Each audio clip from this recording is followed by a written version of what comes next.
वही कहते हैं ना कि सच ज्यादा दिन तक छुपता नहीं है और झूठ की उम्र इतनी लंबी नहीं होती कि वो सच पर भारी पड़ जाए।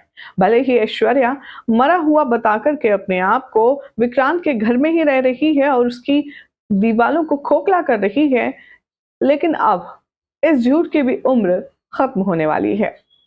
आखिर कैसे किसके आगे होने वाली है ऐश्वर्या राय सिंह एक्सपोज, चलिए आपको बताएंगे।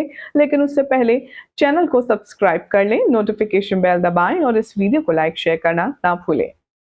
टीवी सीरियल तुमसे तुम तक के आने के बाद अब मन्नत में आएगा काफी हॉरिफाइंग ट्रैक, क्योंकि यहाँ पर भी मौत की खबर आने वाली है, मरने वाली है। यहाँ पर एक अहम किरदार होने वाली एक अहम किरदार की मौत और उसका सीधा असर पड़ेगा मन्नत की जिंदगी पर। आने वाले ट्रैक में आप सब देखेंगे कि ऐश्वर्या, मल्ला और विशाखा मिलकर के तीनों बातचीत कर रहे होंगे अपने अगले प्लान की, और साथ ही साथ अपनी अब तक की हुई जीत का जश्न मना रहे होंगे कि यहाँ पर श्रुति माँ को कुछ सुनाई देगा, उसे कुछ अटपटा लगेगा। जैसे ही वो छुपकर देखेगी, उसे पता चलेगा कि विक्रांत के घर में जो हाउस हेल्प बनकर बुरखे वाली औरत घूम रही है, वो कोई और नहीं बल्कि ऐश्वर्या राय सिंह है।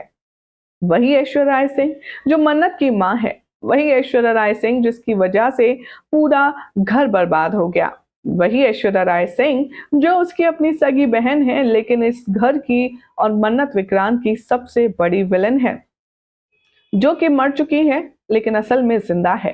और ऐश्वर्या को देख करके श्रुति की आंखें फटी की फटी रह जाएंगी।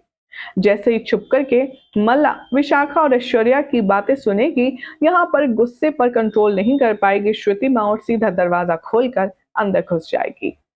श्रुति को देख करके ऐश्वर्या की सिट्टी पिट्टी गुम हो जाएगी। वो कहेगी कि तुम यहाँ, और श्रुति कहेगी हाँ, अब मैं बताऊंगी पूरे घर वालों को कि तुम जिंदा हो और कैसे उनको बेवकूफ बना रही हो उन्हीं के घर में रहकर। मैं उन सबको बताऊंगी कि आखिर तुम्हारा असली चेहरा क्या है। इससे पहले ऐश्वर्या कुछ समझ पाती, कुछ कह पाती, यहाँ पीछे से जो यहाँ विशाखा है वो वार करेगी और उसके सर पर इस कदर चोट देगी कि वो ऑन स्पॉट ही मर जाएगी। इतना ही नहीं, तड़प तड़प करके ऐश्वर्या से अपनी जिंदगी की भीख मांगेगी श्रुति, लेकिन श्रुति कहेगी कि तुम मेरी बहन हो, मैं ऐसा करना नहीं चाहती थी, लेकिन तुमने मुझे मजबूर कर दिया, कुछ और ऑप्शन छोड़ा ही नहीं। मतलब यहाँ पर धैर्य और मन्नत विक्रांत से बात करने के लिए जा ही रहे होते हैं कि उन्हें कुछ अनहोनी होने का एहसास होता है। अब मन्नत और धैर्य जब तक ऊपर पहुंचेंगे तब तक श्रुति की मौत हो चुकी होगी। अब आखिर कैसे मन्नत इस मुश्किल वक्त में खुद को संभालेगी, देखना होगा काफी खास। फिलहाल तो चैनल सब्सक्राइब कीजिए, नोटिफिकेशन बेल दबाएं और देखते रहिए सीरियल स्यापा फॉर मोर अपडेट।